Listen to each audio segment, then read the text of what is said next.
Hello, everybody, and happy Tuesday. Welcome to Big Blue Kickoff Live, presented by Cadillac, the official luxury vehicle of the New York Football Giants.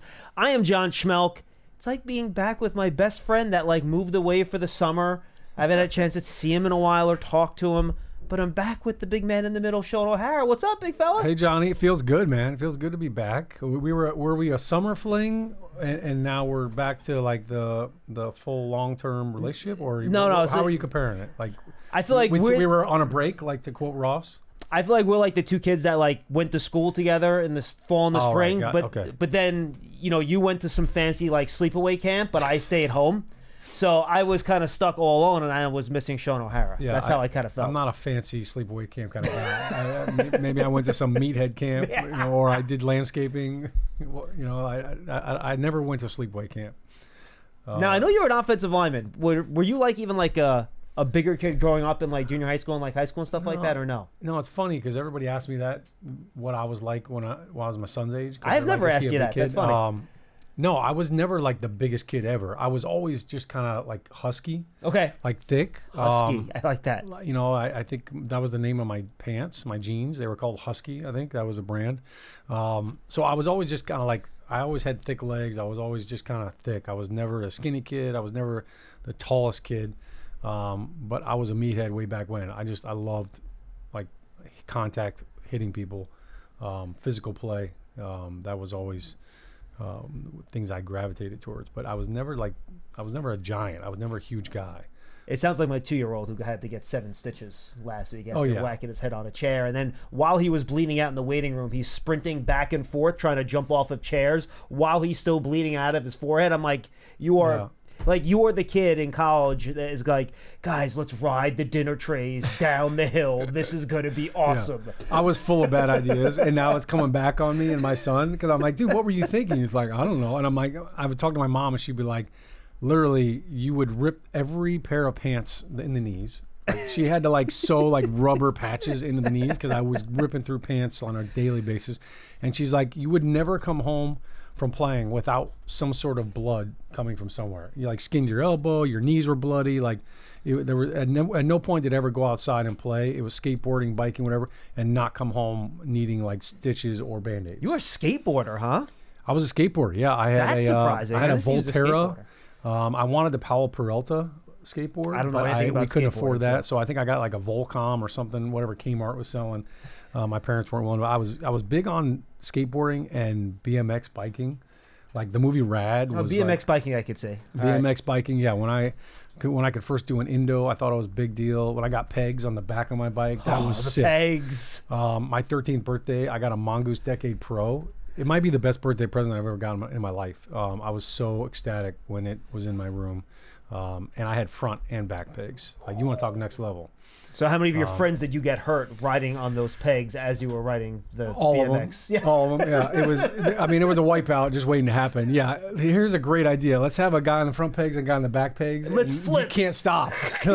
Force equals mass times acceleration. Guess what? Those brakes do not work when you got 3 bodies on it. So, Pierce, is that a record? We managed to go off the reservation during the open. That was pretty good. That was good. I haven't done that before. That's why we can't do this for. I know, that is pretty true. We have too much fun. You're just like me, Sean. I had 5 concussions by the age of 10. Did you really? Oh yeah. Well, it shows. Just jumping off stuff. Well, you know what? Things have changed now, Pierce. We now you have to wear helmets, so that might have helped you back then. I was more just climbing trees and falling out of them and stuff. Oh yeah, you don't wear helmets when you climb trees. Yeah, I did not. I this is not my parents' fault. It was the times. I never wore a helmet riding my bike once in my life. I didn't even own one. No, neither did I. No, I didn't own it. And I never even thought to put one on either. And when we got older and then the next group of kids started wearing the helmets, you guys are losers. That's pretty much what it was. And now with my kids, I'm like, get your damn helmet on right now. Yeah, I think batting helmets and football helmets. Yeah, that's it. Batting helmets and football helmets. And then I was a genius once.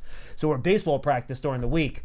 And I always wore my batting helmet. For some reason, I forgot to put it on for batting practice, and I was one of the better hitters on the team, and Omar, who was our big pitcher, was throwing batting practice, and we were friends, but we had the rivalry, so he was dealing. Oh yeah, right in the cranium, dude. He drilled you. Oh my gosh, it hurt, and I was and after that, I was stepping in the bucket for 6 months. It was bad. So you took a fastball off the dome, dude. That explains a lot. Yeah. does. Absolutely. 100%. All right, let's get to it. Sean, I want to give you a chance to react to the Giants and Browns game. Let's get back on the tracks here. Obviously, a really good win. You could take this any way you want. I gave my take yesterday, but given the defense they were playing to score 3 touchdowns in the first half and Daniel Jones to throw 17 of 19 completion-wise, just a really impressive offensive performance. I think certainly a lot to unpack here. And I think, how do you spell relief in the NFL? W-I-N. And I think this game, the way that they won the game, the opening kickoff is fumbled. And you basically spot the Cleveland Browns 7 points right out of the gate. When you talk about winning on the road, it's, hey, we want to start fast. We want to score first, take the crowd out of it. That all went to hell in a handbag right out of the gate. So I think the fact that this team just willed themselves back into the game speaks a lot about the culture. We got a lot of calls last week about that were very anti-Dable and about, hey, look, I'm done with them. Like, people were burning their Dable gear. This team showed the resilience and, hey, look, you know what? We're on the road. Something bad happened. We're going to fight our way out of it. And as bad of a start as you could have, by the way. I mean fumble, touchdown. You're basically just, you started the game. You said, here's 7 points, And, I mean, for those of you who are paying attention to Vegas, I think it was 6.5. So they were basically, there you go. They that came to fruition. I think when you look at offensively how well they played, it wasn't, hey, man, Malik Neighbors broke a tackle and broke 60 yards, 70 yards for a touchdown that they're supposed to play. They were 13 and 14 play drives. From inside their own 10. Yeah, so the ability to string all that together, and shows that cohesiveness and the chemistry that's coming together. They overcame 2 holding penalties on one of those drives. In the last 3 or 4 years, when the Giants committed an offensive holding penalty on the drive, it was like, all right, punt. Right. Like, first and 17, you're finished. Second and 16, and they get half, and then they get a first down. I know. That would normally be a death sentence for that drive. So I thought that was excellent.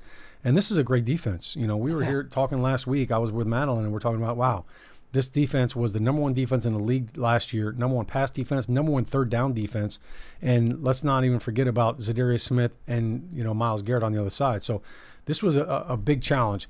I thought the protection all game, I mean, look, there was a couple plays there where DJ took some hits and took some shots, but the protection was excellent for the most part. And I think he had time to make a lot of big-time throws. And I think he did just that. So as much as people were hammering Daniel Jones and, even for the last 2 weeks of the season, people come up to me, I don't know about this guy. Like, people are still on the fence about Daniel Jones. Look, this guy played his butt off in a hostile environment, and he made some unbelievable throws, some great plays. Did he miss a couple throws? Absolutely. He'll tell you right now there's a couple throws he wants back. The first throw up that he tried to hit Malik Neighbors out of the slot. Slot fade, yep. Look, I mean, it was just a little bit, it was a little bit overthrow. A slant to Robinson over the middle that was just out of his reach. That could have been a big catch and run. I mean, there's a couple of those, but some of the dirty throws, and when I say dirty, are throws that he's getting hit. The touchdown in the back of the end zone to Malik Neighbors, I mean, he's getting drilled by Myles Garrett right after he releases it. So that was really encouraging. And by the way, I thought Jones made the offensive line look better because I do think there was some pressure, but I thought DJ did a real good job anticipating the blitz, seeing the blitz coming. He had that one play in the first half on the 3rd and 5 where he avoided 2 or 3 sacks, got out there, threw it to Wan'Dale Robinson to set up the 4th and 1 that Neighbors got the end around on. So I thought his pocket navigation, pass rush awareness, and I think maybe this is a product of actually having decent protection for like the first time in his career in the first 2 games this year. I thought it was some of the best I've ever seen from him in his career as a Giant, to be honest with you. This reminded me of Daniel Jones at the end of the year 2 years ago, as the Giants were really, making that playoff push, and the game here at home against the Colts when they had to win that game to get in the playoffs, and he basically put the team on his back and threw for 2 touchdowns and ran for 2 touchdowns. His navigation, to your point, like sliding up, that was such a big part of it. He just slid up. When you have those 2 edge rushers, you slide up in the pocket and then you move laterally. And I thought he did a great job doing that. There were a lot of dirty yards that he got by scrambling, running out of pressure. He had a number of good quarterback draw runs. I thought he could have scored on one of them if he had followed the block a little bit better of John Michael Schmitz as he went up to the backer. Instead of cutting outside, if he had cut inside, he might have been able to score. But always defending the center. John Michael did a good job. You just go down the midline and let the running back decide or the quarterback decide. But yeah, he did a great job with that. And then even there were times where he moved out of the pocket and still was able to throw on the run, which is not easy to do. I think the one thing that I noticed too, some of those times when he was stepping up, really great awareness with the ball security. A lot of times you'll see quarterbacks kind of step up and that ball is out and it's flailing. When he would step up, you could see that left hand immediately go on that ball, protecting it, because he knows Great point. the type of rushers I'm going against. He knows what Myles Garrett likes to do. You run by. We saw Brian Burns do it to Deshaun Watson. You just run by and you just swat at that hand, and the ball is out. So really good job. Awareness, that's something that you have to practice, so it just kind of becomes second nature. So great job by that. And look, we're talking offense. We're giving out some awards and some daps. Let's go to the defense. No, we got to give Dable credit. Oh, 100%. 100%. Look, guess what? It's week 3. Things are starting to come to fruition. Week 1 and 2, look, it was sloppy. This guy messes up. This guy goes the wrong way. We're starting to see some growth there offensively. And I think for Daniel Jones, look, it's his 3rd game too. The first game back, there was absolutely rust. I mean, it's Cole Trickle getting back in the car after a big crash. Like he's got to kind of work his way back into game shape and being able to move in the pocket at that speed and still make those throws consistently. And those screen passes just timed up perfectly. The Giants executing screen passes. How about that? Yeah, so I'm with you. Tight end screen pass. We saw that play in Houston, right? And Dable was so excited. I remember when we talked to him before the game, and he was like, yeah, you might see a tight end screen in there. We're going to try to get Theo the ball. That was the same exact play from the Houston-Texas pregame. And I tell you, man, he's going to break one of those pretty soon. I can always rely on you to be mad about an offensive hold that shouldn't have been. But Daniel Bellinger, man, that was a rough call on that one read option. That was so ticky-tacky. He could have just tossed him. Yeah, and it was a punch, grab, let go. It wasn't like a punch, pull, punch. It was... I don't know. I mean, sometimes, look, the referees, it's week 3 for them too. And sometimes they see things. And I think the one thing I know about the referees, they're taught you have to see it. If you absolutely see it and it's glaring, throw the flag, because they get graded. So the referees are going back now. They're getting graded on, hey, was that a hold? You know what? The NFL and the coaches and referees, like, if it's not a dramatic hold, if it didn't impact the play, then we don't want to call that. Like a hold away from the play, like unless it's egregious, it shouldn't be called. That one, I don't even think it was an impact. But yeah, you mentioned the screen. Also, the Devin Singletary screen. There was a nice run on that. Really nice blocking out in space. Good play call. Yeah, he is such good contact balance, Devin Singletary. And then the smart play, obviously, kneeling down before the end zone on that. We just got to go high and tight. We just got to go high and tight with Devin. That's 2 fumbles, too many, and he has never had ball protection issues, as far as I know. I went back, I didn't notice any bad fumble issues. So defensively, Sean, I joked after the game on the post-game show that last year, how many games did we walk out of and said this exact thing? All right, well, you went down 2 scores early. You had a banged-up offensive line. The other team had a lot of pass rushers. And, boy, our offense just couldn't get anything going because our quarterback was constantly under duress. Well, guess what? The Giants were on the other side of the ball on that this time. Yeah. They were the team with the good pass rushers, and they completely threw that Browns passing attack out of whack because it was a team effort. Guys in the backfield from Ojulari to Thibodeau to Burns to Dexter, Jason Pinnock, they were in the backfield all game long. Yeah, Micah McFadden was back there. I mean, it was an impressive performance, and it also, watching the Browns, it kind of had flashbacks and PTSD from last year because that was what our line looked like.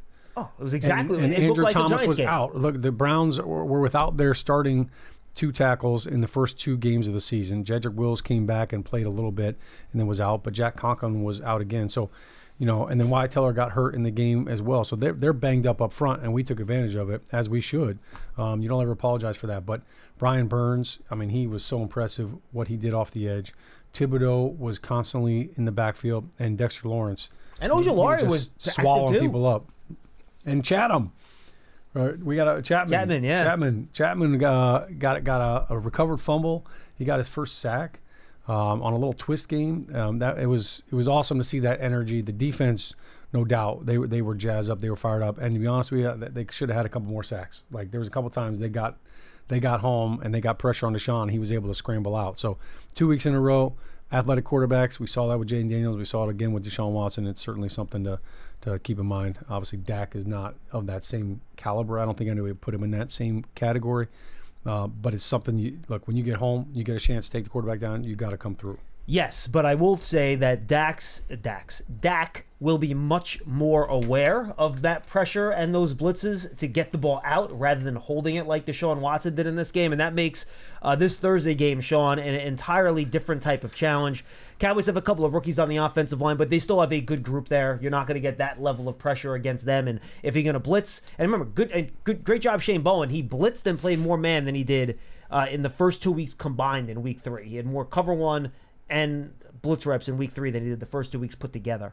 But much more difficult challenge against. The Cowboys can't run the ball a lick, but they can certainly throw it, especially with CeeDee Lamb out there. Yeah, they have a lot more healthy targets too, right? For the Cleveland Browns, there was no David Njoku. Obviously, Nick Chubb wasn't there. Amari Cooper ended up, I think he got banged up in the game as well. So this is definitely a different offense, and as they switch gears now on a short week to Dallas, it's definitely a pass first, kind of offense. And it's morphed. It's morphed from what we expected from the Dallas Cowboys from the years past. Like, it was always Zeke, and then it was Tony Pollard, DeMarco Murray, last year, DeMarco Murray. All like Marion that Barber. offense has changed. CeeDee Lamb really, he's kind of been a non-factor, and I think he's got to be frustrated. We saw that kind of spill over into the sideline. So I'm sure that will be motivation for Mike McCarthy. We're going to get him involved early and often. Brandon Cooks is he's a perennial 1,000-yard receiver. I think last year he was a little banged up, so kind of a blip on the radar for him. But he's explosive. He's kind of their down the field guy. And I tell you, this Ferguson, the tight end, he's a good tight end. He's really good. He's as big as he is, he moves really well. So that's going to be a big challenge in coverage to see how do we handle that. Do we want to put a safety on him? Do we have Okereke on him? I think Okereke can run with them. But it'll be interesting to see what the game plan is to stop them. And look, Dak is, he's never lost to the Giants since his rookie year. He's won 12 straight. Correct. His rookie year, he lost. He's won 12 straight games against the Giants. And the last time the Giants beat the Cowboys, I think Andy Dalton was the quarterback. That is correct. The last time they beat Dak Prescott was 2016. 2016. That's a long time ago. That's a long time. That's way too long. I said on the postgame show, and Casillas is like, "Oh man, I played in that game." I'm like, "Yeah, you did, dude." Yeah, I think it's. I think we're due for a tide change here. Run the ball, Sean. I mean, I don't want to get too deep into this game, and then we'll get to your calls. You can look ahead, look back, whatever you want to do. But the Cowboys, to say their run defense is poor would be the understatement of the century. I have all these advanced running metrics, and they all tell you the same. I'm not going to list them, because they all tell you the same thing. They're the worst rush defense in football. It's a disaster. It's hard to do that with that much talent. Well, but they don't have a lot of talent up the middle, right? You talk about baseball, Yeah. You want to be good up the middle, catch your shortstop, center field. Well, their defensive tackles is, we all love Linval, Yeah. but Linval's up there. He's not what he used to be. Mozzie Smith hasn't worked out. The linebackers aren't great. So they have not quite, even with the scheme change, going from Dan Quinn to Mike Zimmer, that run defense is extremely problematic. I think that's one of the interesting aspects with this whole Cowboys defense is that scheme change and that philosophy change with Zimmer. And, with Dan Quinn going to Washington, look, we're seeing a ripple effect now of, hey, these guys are learning a little bit of a different defense. So a lot of big plays. But to your point, the Cowboys, they give up, 250 yards rushing against Baltimore? Yeah, I mean, they're averaging 187 a game against it's ridiculous. them. I think they crazy. set a record for the most amount of rushing yards allowed in the first 3 games of the season. Yeah, That's how bad it is. Now, there's also a reason for that, because they're struggling on offense. So guess what? In the previous years, when they're lighting it up, and now they're up, and the other team's got to throw the ball, They're not running the ball as much. They were down 28-6, I think, against Baltimore. Yeah, one of the reasons CeeDee Lamb actually fumbled the ball going in Right. inside So the 5. they're facing a lot more rushes, but I'll be honest with you. I think Micah Parsons, he has not really been a factor. He hasn't been taking over games like we've seen in the past. Again, hard to if you're playing from behind, right? Yeah. The pass rushers can't get going. That's what he wants to do. He wants to get after the quarterback. They want to pin their ears back and just fly up the field. Yeah, because they were down big to the Saints 2 weeks ago. They were down Yeah. 2-3 scores in the first half of that game too. Yeah, and Alvin Kamara went off. He had 4 touchdowns. Yep. So it's a little bit of a different defense. They've kind of lost their swagger, as they should. I'll say this too. Looking at Micah Parsons, he looks lighter. I'd really be curious to see You think? what his weight is now compared Interesting. to what he was. He looks a little bit thinner, a little bit lighter. And I don't know if that's by design because they're planning on using him in space. But he doesn't look as big as I think he looked his first 2 years. One other note I'll throw out there. The Cowboys last in the league in red zone touchdown rate right now, Sean. They've allowed teams to score 90% touchdowns in their red zone appearances. It's not good. Yeah. And one of the reasons they've given up, 72 points, I think, over the last 2 games. So if you get down there, teams have been scoring. So you have to keep that trend going if you're the Giants. Let's keep that trend going. Absolutely. We need that. And again, that comes down to stopping the run, right? If you can't stop the run in the red zone, teams are going to score touchdowns on you. That's just kind of how it goes. 201-939-4513, 201-939-4513. Guys, go check out the Giants Huddle podcast. Is Baldinger up there yet, Pearson? It is. Brian Baldinger, I talked to him yesterday. He kind of broke down the Browns. He looked ahead to Dallas a little bit. That's up there right now. Go check it out. Giants Huddle podcast, giants.com/podcast. Giants mobile app, or just search for Giants Huddle podcast or Giants Podcast Network on your favorite podcast platform. 201-939-4513. Let's get to the phone and say what's up to Vinny in Connecticut. What's up, Vin? Hey, guys. Good afternoon. Good to talk to you guys. Hey, John, I didn't recall. I called in last week. Matt was on with you. Yeah. And I started the conversation talking about how excited I was about how the Mets season was going. And then you threw some rain on my parade. No, I didn't. I did not. Hold on. I did not say one negative thing about the Mets. All I said is that the Yankees were also in first place, and everyone lost their mind over it. Yes, yes, yes, you did. You brought up the Yankees, and I can't believe that me and Matt forgot to bring out this important point to you. What's that? The Mets and Yankees played 5 times this year. How many of those games did the Yankees win? I wasn't comparing the teams. Pearson, back me up here. Did I say one thing about the Mets? Yankees stink. How many of the games did the Yankees win? I think they won one of those, right? 0. Oh, they won 0? All right. 0. That's fine. Right. Listen, I couldn't wait to call in and do that. I'm disappointed Matt isn't on the phone with me. Anyway. Vinny, congratulations. What do you got for us on the Giants? All right, listen, on the Giants, and Sean, I was on the phone with you and Madeline a few weeks back leading up to that Washington game, and you had brought up such a good point that I've been bringing it up when I call in, and it's about you were saying, what is your expectation of the Giants going into this game? What is your expectation? I'll never forget it. I'm going to use this every week on every game that the Giants are playing. So going into that Cleveland game, if you remember, John, I had said I really believe they were going to win that game. Sure. I do. I really believe they were going to beat Cleveland, and it happened. Okay. Now going into this Dallas game, what is my expectation? Honestly, I'm scared to death.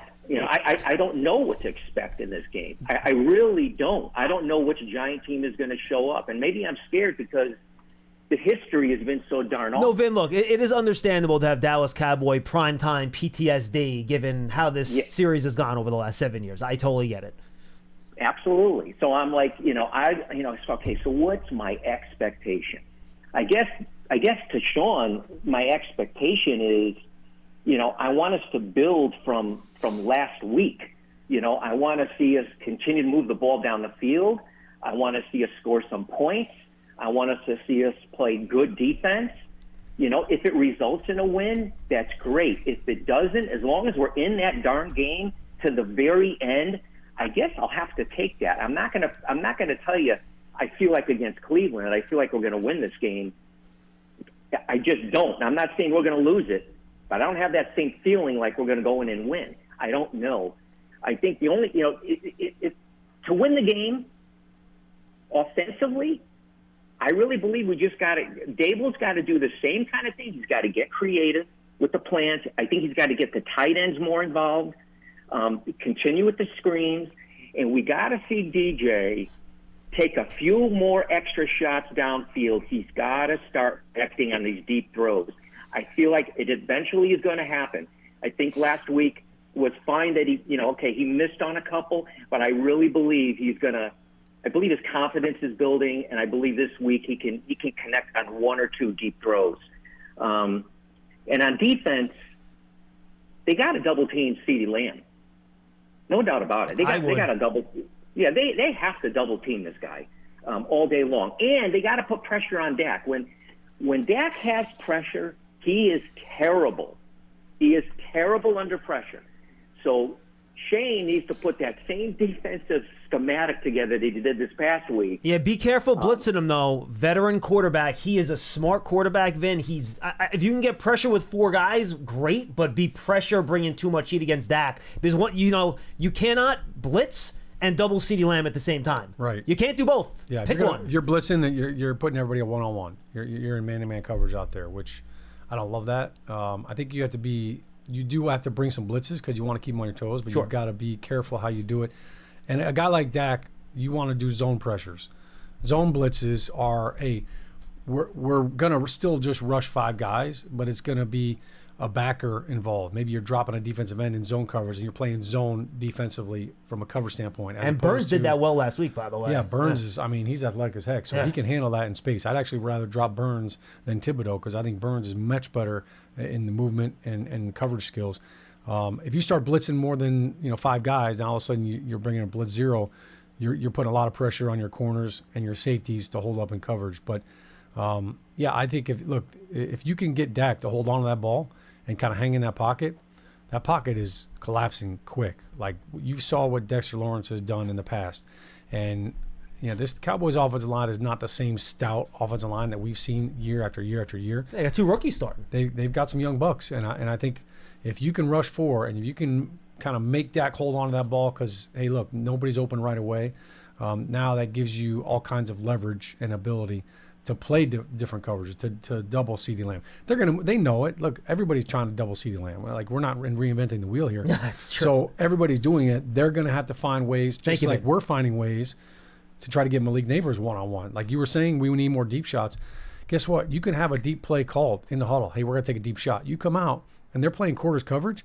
You can't throw the ball deep. That's a pick. So you got to look at the defense and see what are they doing. If they're trying to take that away from you, you can't go deep. You got to hit the crossing route. You got to hit the check down. You got to just take the easy 5 to 7 yards. Now, the couple deep shots we saw DJ go and Dable called the same exact play 2 plays in a row. All right, Malik Neighbors in the slot. The outside receiver runs just a stop route or a quick out, and the guy in the slot has now all that room to work on the sideline. They went back to back on that play because the first throw DJ kind of missed him. Second throw, he put it up. It was better coverage, incomplete. But the key with that is there was a 1 safety. All right, it's cover 1. So they're playing man with a single high safety. He's in the middle of the field. Now you could take your deep shots. That play doesn't work against cover 2 because the safety's sitting there waiting for you can't take that deep shot. So it's they want to be aggressive. They want to push the ball down the field. But you don't go into the huddle and say, hey, we're going deep on this play no matter what. That's when bad stuff happens. And by the way, that's the play that Neighbors just ate on at LSU. That was his play. He would be in the slot. They run the slot fade, and that's how we got him and Jaden Daniels. Yeah. I think it was a record. It was the most production that a quarterback had gotten out of one play in the history of college football or something like that. Yeah. So my guess is that, it's not an uncommon play. You don't have to take that from LSU. No, it's huge. Look, Victor Cruz, made a career out of it. Sterling Shepard was our go-to guy with that. And now it's Malik Neighbors, and everybody in the league is running it. It's a copycat league, as we all know. Golden Tate actually ran that a lot too when he was here. It was Greg Newsome, I think, on the second one, and he was all over him, and he read it.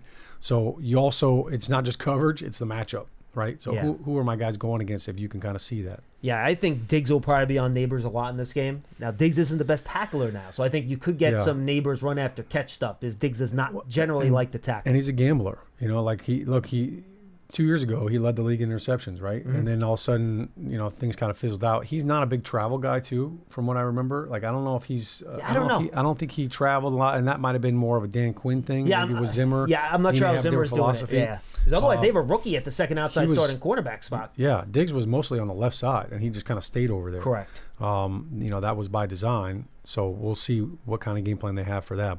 And they have Jordan Lewis in the slot, who's a vet. He's been doing it a long time. He's a solid player. Yeah. This will be a great game offensively because being at home, they need a good offensive performance, right? Because I think the Giants fans, look, it's great that we won, and it's like, hey, can we do that at home? Can we play well offensively, and that way our players aren't getting heckled on the way to their car again. You're not wrong. It's not just that we need to win; we need the offense to play well and to score points. Now, I will say this. We kind of got shafted here. All right, the Giants should have scored 28 points. Devin Singletary took a knee when Ahmad Bradshaw in the right Super Bowl on the play. 1 yard line. I don't care that it was the right play. It felt wrong. Okay, Giants fans, and I know you're with me on this. Like, we have not been able to score points for years. You don't give up touchdowns, all right? I'm also just speaking vehemently for my son who had Devin Singletary on his fantasy team. Oh no! And he was like, "Why didn't he no. score, Daddy?" That was like so. Fantasy football players. I'm sure you were upset about it. I think, given how well our defense have played, it would have been fine if he scored, and wouldn't have hurt things. But They would have won the Giants, game either It should have way, been that's 28 correct. points, which that's huge. 28 points on the road. I'll take 28 points on Thursday night at home against the Cowboys any day of the week. So, Sean, I'm going to bring this up for you. And obviously the fans can't watch this replay of the All 22 I'm about to show you. But what I enjoyed most watching this play, if I can bring it up here from the reverse end zone angle, and I'll let you do play-by-play. No, you be Bob Papa. Okay, you want me to do it? Yeah, All right. go ahead. So we're showing the run here, and I don't care about the execution or making guys miss. It really doesn't matter to me. Makes a couple guys miss, gets outside. Now when he breaks away, the different guys doing different things. So you have, let's say, you have Illuminor and Van Roten, like, go score, touchdown, yes. O-linemen are celebrating. They're Yeah. pumped. They woo. But then on the left side, We got even a jump. Runyon's hopping. yeah, you got Wanda Robinson saying go down, and you actually have Runyon and I think Andrew Thomas saying go down too, right? Is he telling him go down or is Yeah. he telling him to score? I think he's Yeah. telling him to go down, Yeah, right? Andrew Yeah, you're Thomas right, he is. wired, and I was shooting it, and he was saying go down. He was saying go down. So you have half the team saying go down. Those are the thinking guys. But then you got the three meatheads over here like, yeah, go score. I'm team Meathead. I'm team Meathead. If you get a chance to score and just kind of put an exclamation point on it, you do it. Look how happy John Michael Schmitz is after he Oh, gets yeah. up. He's so funny. He's He's like a little jumping. kid. Look at him. He's so Yeah. happy. I mean- he's literally skipping down the field. He's so happy. It's fantastic. You work so hard, like throughout the game. Like how many plays were in the game? 65. I think Giants had 71 offensive So snaps. 71 snaps, and like to be able to have a run play work like that. So that was a little speed option. Yeah. Right? It was a quick, it was a fake dive speed pitch to get to the outside of the perimeter.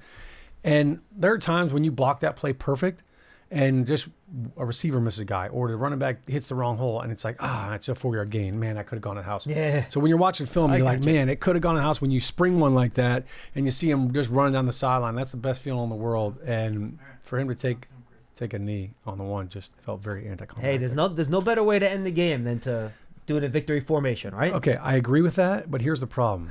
You take 3 knees, you just lost 3 rushing yards. I've had a game where we had 102 rushing yards. So it's like, hey, we rushed for 100 yards. We took 3 knees, and we had 99 yards net rushing. We did not get credit for the 100-yard rushing game.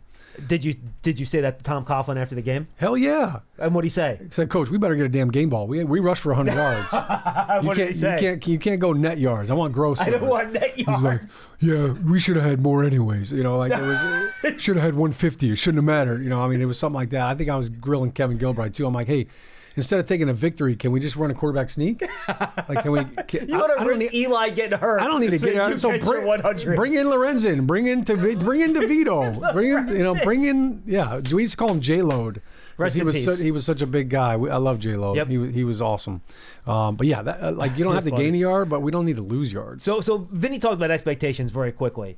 This Sean, to me, in terms of feel of game, feels like that late Sean O'Hara, Eli Manning, Tony Romo kind of shootout type of game here, right? With the way these two defensive have been up and down a little bit, except for the Giants against the Browns, which were obviously fantastic. But I'm going to go through. Going back to 2009, Sean, these are the scores. 33-31, 31-24, 41-35, 33-20, 37-34. Then you jump ahead to like 2012, 29-24, 36-31, 24-21, 31-21, 31-28, 27-26. Like, you went through a period where it was shootout central, and you had Dez, and you had Romo, and Witten, and you had Nix, and Cruz, and Eli. This, for a while, was a high-scoring affair, and I think we might be getting into that territory again on Thursday night, which I'm sure Amazon would love. It definitely feels like we're morphing into that. And I think a lot of that's because of familiarity with that offense. They've been together, you know. I mean, Jason Witten was there for 30 years. You know, Romo and him had a good relationship. Eli obviously was in the same system almost his entire career, you know, for those first 15 years or 14 years. So there's definitely familiarity with that. I do feel like we're morphing into that. And I think when we were going back to the expectations, your expectations change. Like in week 1, here are our expectations. We got a guy coming off of a major ACL injury, hasn't played since the previous November. Our expectations are there's going to be some rust. So like we understand there's going to be some of that. Now we're in week 4. Like, all right, the expectations, there's a crescendo, all right? Things are going up. Crescendo. So, yeah, there you go. I took choir in Very middle school. good. I was an alto. I was a baritone.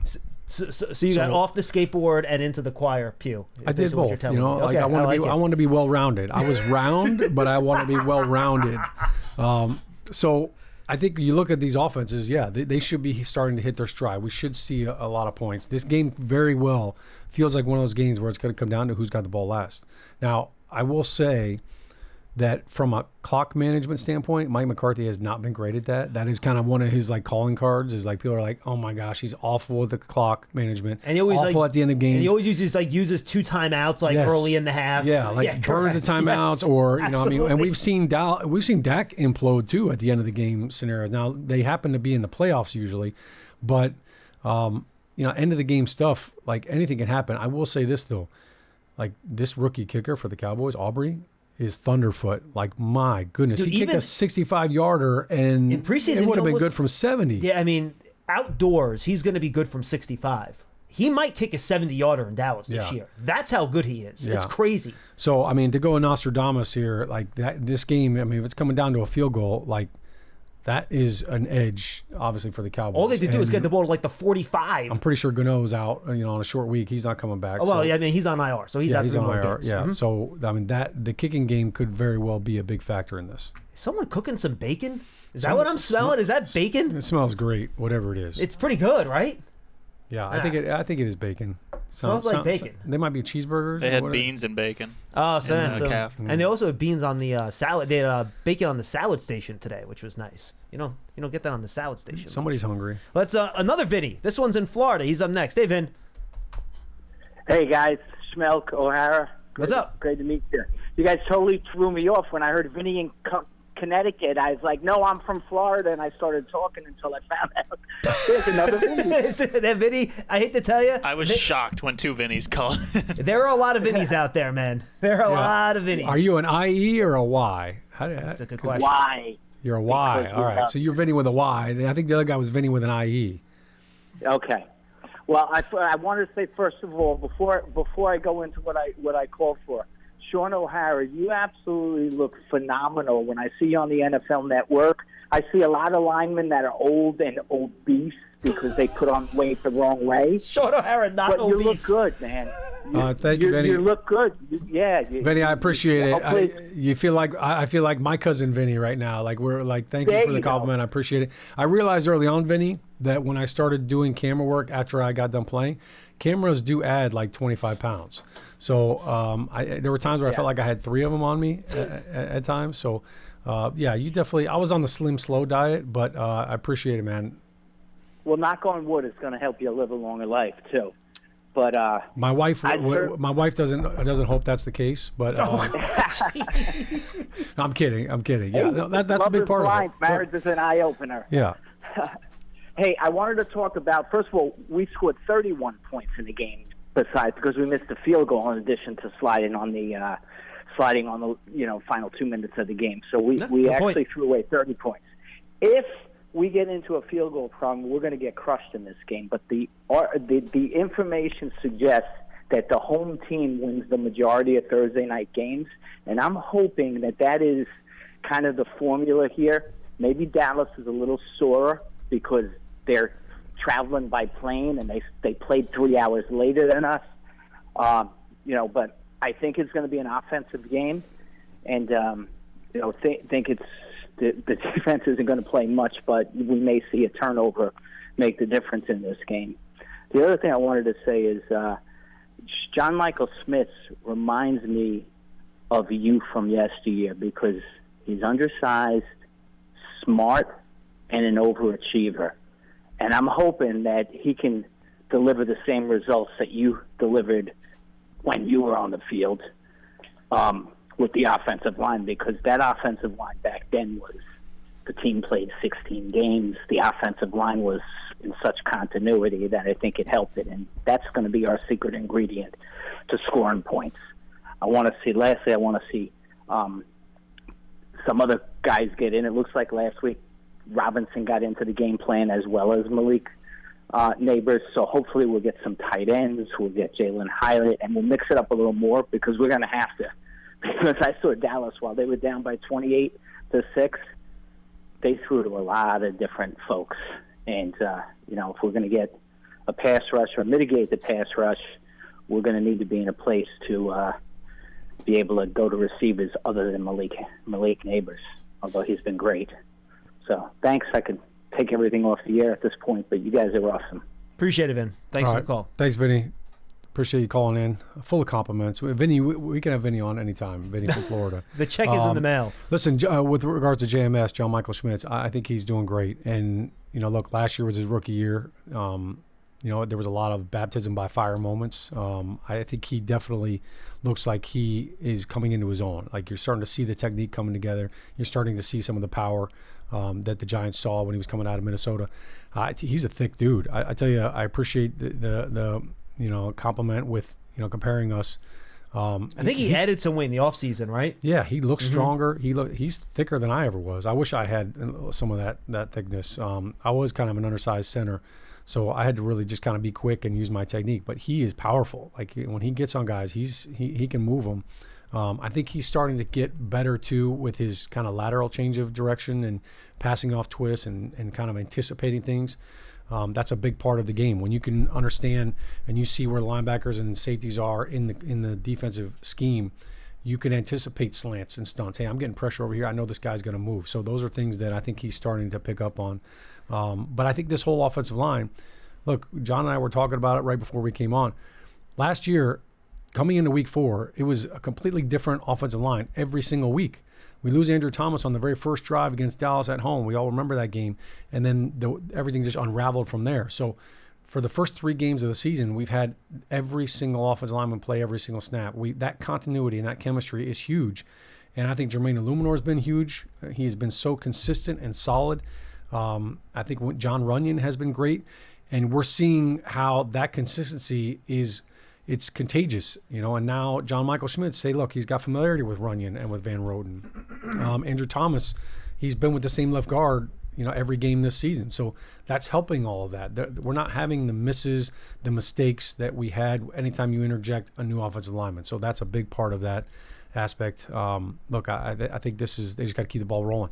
I will say this. What's interesting on a short week, John, and I don't know if we were going to have time to get in this later on, but go for it. What do you got? As a veteran, the older you are, the tougher it is to play on Thursday. The younger you are, the easier it is to quick turnaround. The Giants have a young roster, so I think that benefits them over the Dallas Cowboys in this short week and the quick turnaround. Also, the fact that Dallas has to travel. All right, so now they're flying up on Wednesday.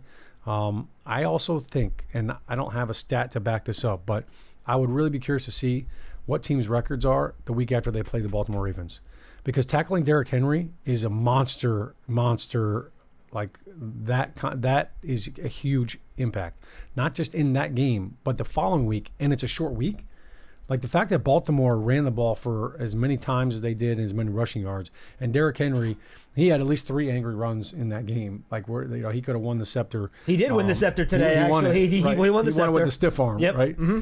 On Kalen Carson, like the that rookie impact corner. on that defense, like they got to be banged up. They've got to be sore. They've got to be hurting because that's a tough offense to go up against. They've got a really good offensive line. Lamar Jackson is tough to handle. Derrick Henry, the byproduct of playing them is now you got to turn around and play in a game 4 days later. There could be something to that as well. To his point on Thursday Night Football, showing a little trivia contest for you. When's the last time the Giants won on Thursday Night Football? The last time the Giants won on Thursday Night Football. Let's see. I want to say it was the Washington Commanders. Yes, that is in correct. Washington. Was it Thanksgiving? No, or? I'm not. We're not counting Thanksgiving because that's not technically Thursday Night Football. Oh, okay. So But it was Thursday Night Football, and I It think was that against Washington. Was that You a are big correct. Saquon Barkley game? They were actually at home. It was at home. It was at home. Yes, and it was Thursday, September 24th. Guess the year. Thursday, September 24th. That was early on. I'm going to say 2022. 2015. 2015? It's been a while. Oh, wow. That was a long time. It's been a while. Eli was playing. Yeah. So it's been a while. Most of those games were on the road. I just cycled through them. I think they only lost one Thursday night home game to the Eagles during that period. Who was the running back? 2015. Without looking up, give me your guess. For the Giants? Who was the guy that his celebration was open up? Was Bradshaw? No, Bradshaw was retired by 2015, right? The running back. When he scored the touchdown, he would do the open kick in the door. Was that Rashad Jennings in 2015? I think it was Rashad Jennings. We'll have to look it up. Let's check it out. Who was the running back? It was Rashad Jennings. He rushed for a team high 32 yards in that game. Wow. But the Giants did win 32-21. Eli was really good. Oh, Kirk Cousins was the quarterback for the Commanders in that game. Wow. Played well. 30 of 49 for 316 and a touchdown. Eli 23 of 32, 279 and 2 touchdowns in that game. So nice little history lesson there. 32 points, we'll take it. And it's going to be about the same date too. That was September 24th, I said, right? And we were 1-2.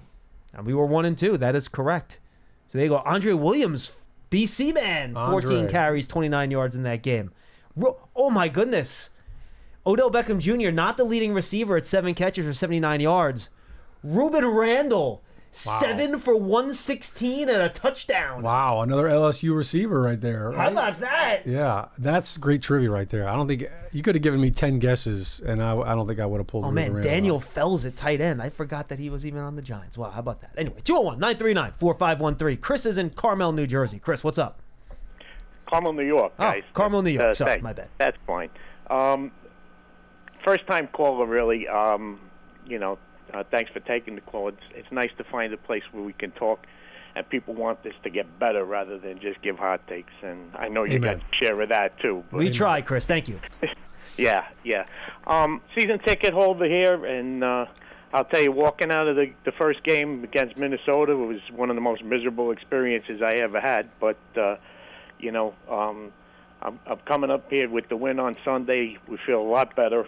Do you feel, Chris, out of curiosity, do you feel less bad about that Week 1 loss, given how good Minnesota's been since then? You have to, right? Yeah, no question about it. I mean, look at the way Minnesota's playing, and really, when you lose your kicker in the second game, there's a lot to say about that too. We could very easily be 2-1 right now. Yeah, and if we end up 2-2. A lot of people thought that would be the way it is, but these weren't the 2 games we thought we'd win, right? Correct. So, yeah. So it's just good to see that things are coming together, especially the offensive line. All we need is something like that's just league average, Yeah. To have this get better. And I kind of was downtrodden coming out of that Minnesota game, but. I think we're going to have a much better atmosphere in the parking lot, and it won't be 70% Cowboy fans for a change. So I hope not. Yeah. But just want to throw that in, and just you mentioned Elijah Chapman before as a young guy who gave us something. I'd also mention Tyrone Tracy. I think did a couple of good things for us. So some young guys are really starting to step up, fill in, and I think the team's coming together a little bit, and a lot more optimistic. Yeah, and I think as we go along, and I appreciate the call, good stuff. I think we're going to see a little bit more of Tyrone Tracy as the year goes along, and the trust in him grows a little bit. Singletary keeps fumbling. That might have a factor in that too. I know they trust Devin Singletary, and frankly, Devin Singletary carrying the football has been really good this year. This is not taking any away from him, but I do think they think that Tyrone Tracy has some big playability they like to take advantage of. Yeah, and I think he's got great hands too. Yeah, so, good receiver. He had 2 catches in that game. I think you're going to see him on some screens. Obviously, anytime you have a rookie running back, you want to know, can he protect the quarterback? And so that's going to be one of the things that, as he proves that, hey, look, I can go out, I can pick up blitzers. Then he's got to get more reps at that. I think it's a great 1-2 punch, and Tracy's got some spring to him. We saw it in the preseason, we saw it at practice. He's got a nice burst. He's got great vision. I really like the way that he presses the hole, and I think that's something that we've seen Devin Singletary do a lot of as well. So yeah, I like Tracy. I think you're going to see him get a lot more carries. I'm all for running the ball more. I think it helps everything. It helps all of those aspects. I think when you go back and look at that Minnesota game, I wish we would have run the ball more in that game because I thought we were running the ball really well. So that's all in hindsight now. But, yeah, great opportunity here, and appreciate the call. T. Mills on Twitter, Sean, aren't net points tiebreakers for the playoffs?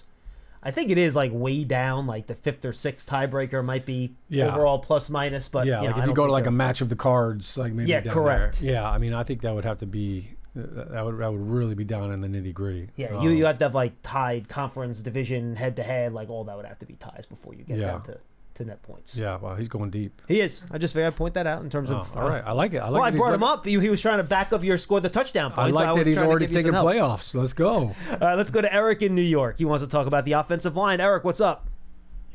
Hey, I just had a quick question about the offensive line. Sure. Well, you got the perfect guy on to ask about it. So I was waiting for him to get on, to be honest. So it seems like this year, not only have we did get better players. We know that through free agency and the draft with JMS. But it seems like as a unit they're working better, and that all comes down to coaching. But for me, I don't understand. How can that be? How can a coach, these guys are all professionals, right? So how does the one coach, it seems to be that this new coach has made such a difference with this line, and I was just wondering what Sean's opinion was on that. great question. Yeah, great question. And listen, I think you have to give Carmen Brasillo a lot of credit for what he's done and what he's brought to the table. I'll disagree with kind of what you said about like that's got to be coaching. The fact that they were bad last year, no, we just went through it. That's injuries, and all of a sudden now you're starting young guys. Like Bobby Johnson's also the same coach that helped Andrew Thomas get to his first Pro Bowl 2 years ago. So you can't have one way or without the other. I mean, it's really hard to make chicken salad out of chicken. You know what? So I mean, how many career starts did Illuminor, Runyon, and Van Roten have these before are this year? They're proven veterans. Correct. Like John Runyon, I don't think he missed a game his entire career with the Green Bay Packers, and he's been the starting guard for them through and through. Jermaine Illuminor started 17 games last year for the Raiders. I think 2 at left tackle and 15 at right. He made some starts at guard as well. And Van Roten, you know, he is absolutely a veteran. He's made a ton of starts, and he was with the Raiders last year too. So it's not just one thing. I think Carmen deserves a ton of credit because he came in and he didn't come in and change the offensive line to all of his calls and all of his offensive philosophy down with the Raiders. And I talked to him about this in training camp. He's like, no, I thought it was smarter for one guy to learn something new than for the whole room to learn something new. So he came in and he learned all of their calls. Now he was from the same system, so I'm sure it wasn't Similar completely system, new. but right. even when you run a different offense, you know, you may have one block called a queen block somewhere else, and then here it's called a cat block. So he kind of morphed his terminology and his verbiage to the blocking schemes to what the Giants were already doing because he didn't want to have to change the whole room up. So that just kind of lets you know what kind of forward thinker he is and what kind of team guy he is. So this line is absolutely playing light years ahead of where they were last year. It's better players. It's more consistent players. I think the one thing that really was tough to watch last year was week in and week out, how many whiffs there were.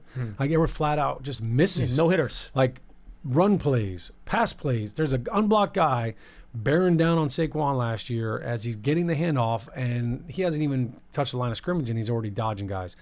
Pass protection. There were unblocked guys that whiff, guards that miss right now. There were guys on the ground. And you turn on the film now, and it's like, man, like every play looks like a pro play. Like guys are blocking guys. The pocket is there.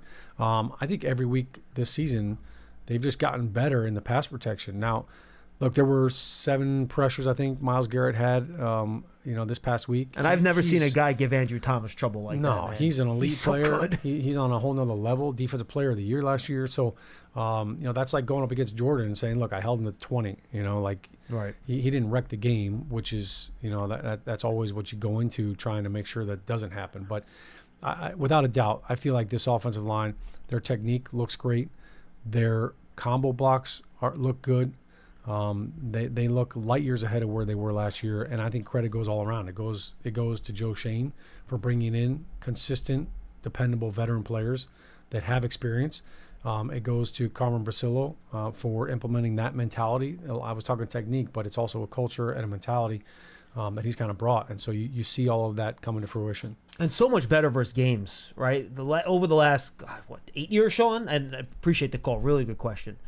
The Giants have not been able to block twists and stunts. And this year, if PFF allows you to sort through that, the Giants are the 11th best team protecting against twists and stunts this year. They were 32nd, dead last year.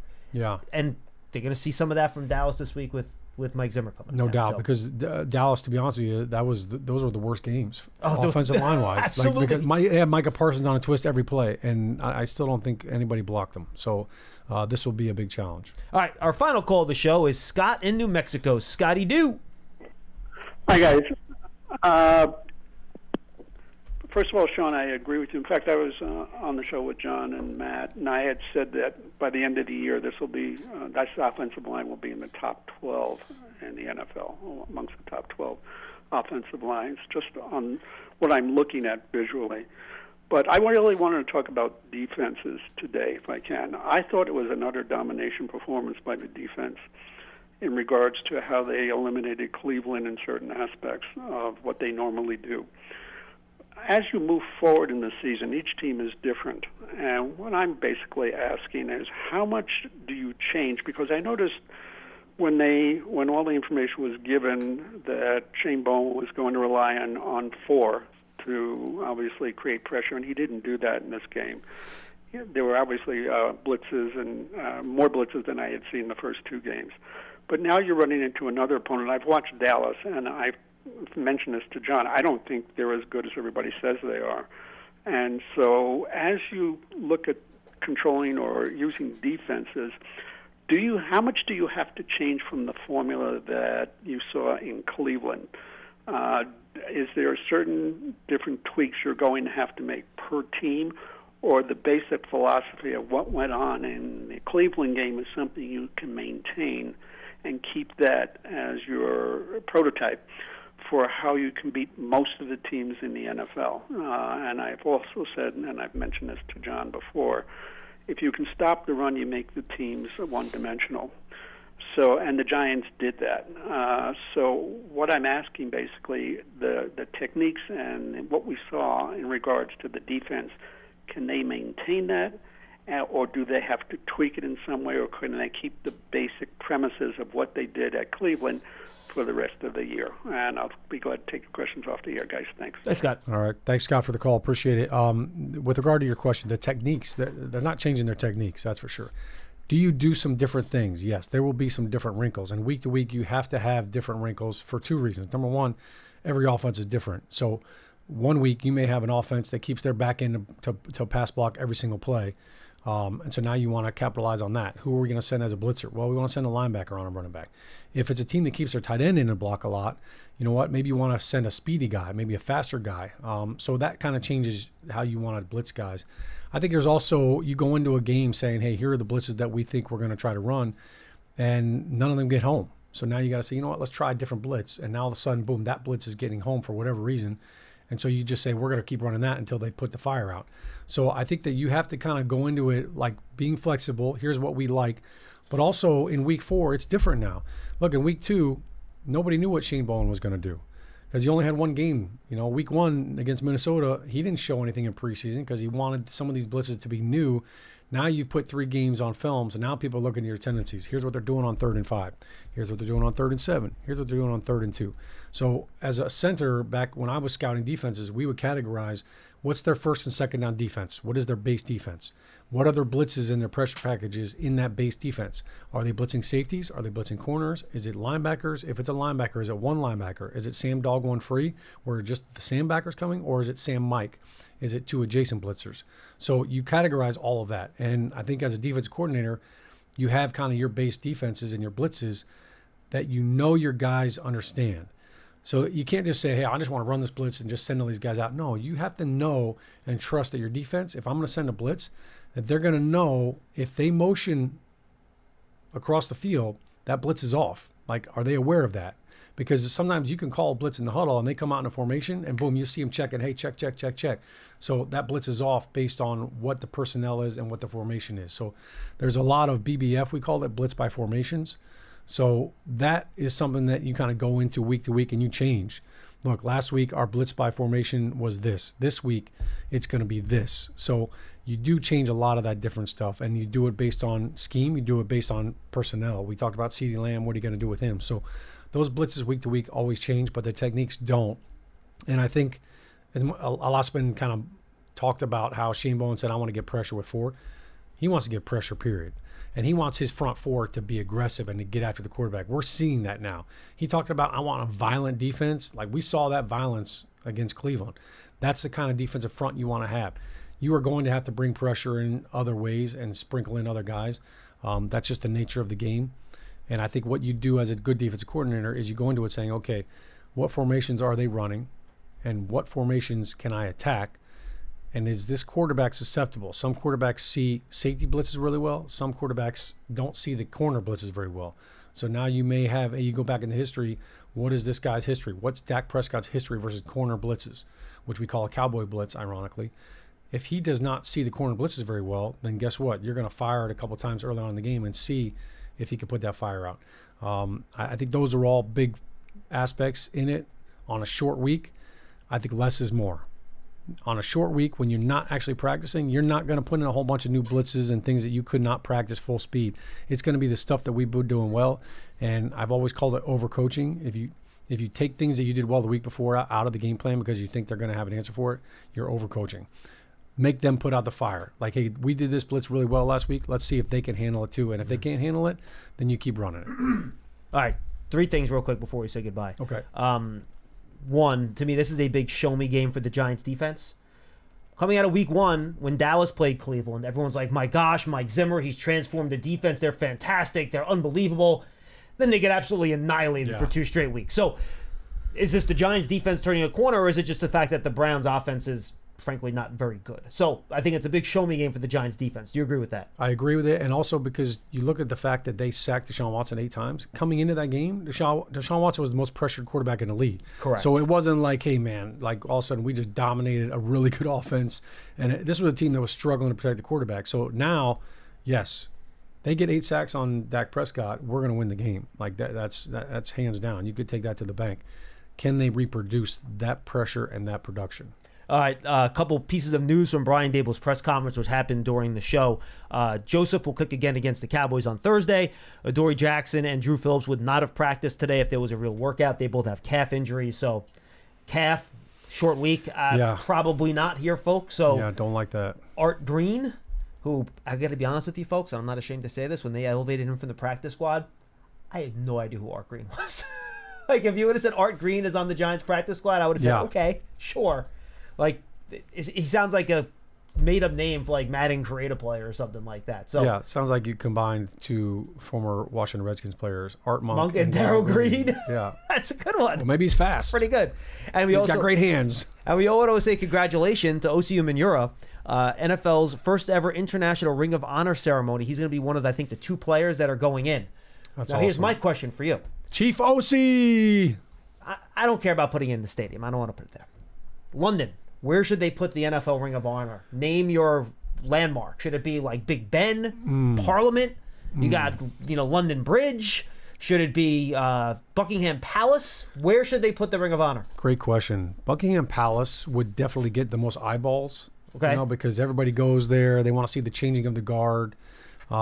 Big Ben, I think is cool, but it's it's high. You can't really see the way names, up there. right? Where are you going to put it? I'm with you on that.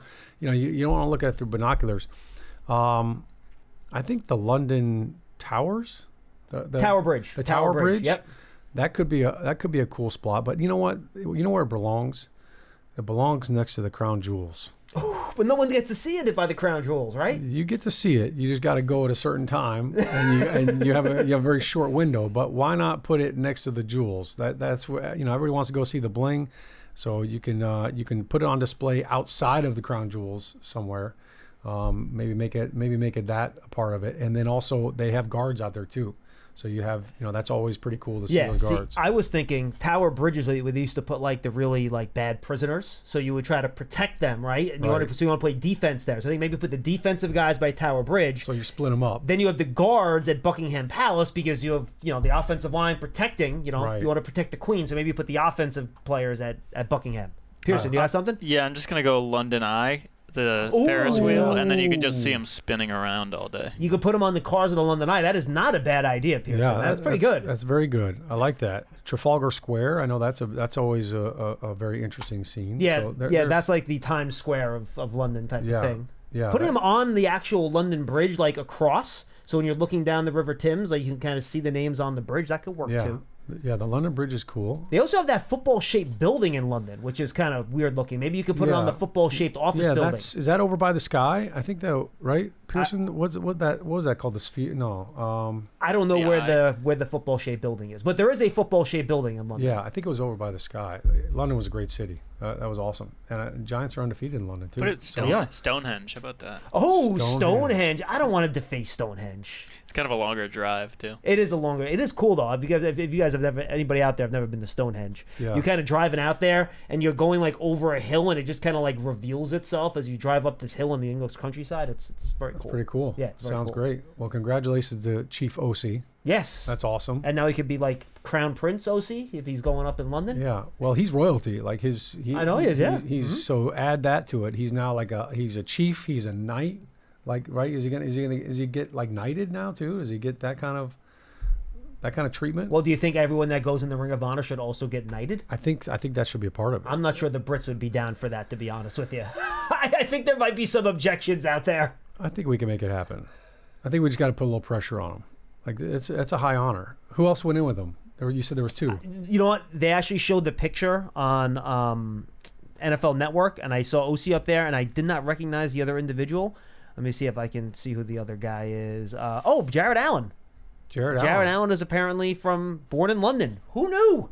I didn't know Jared Allen was born in London. Did you? I did not know that. He always seemed like a down old country boy to me, right? Yeah. He definitely seemed like he was born out in West Texas. Correct. He's been roping steers. That was his celebration. He would tie up the little calf. Are they roping steers in London? I don't think so. No, they're drinking pints. Yeah, correct. So maybe, he's doing that.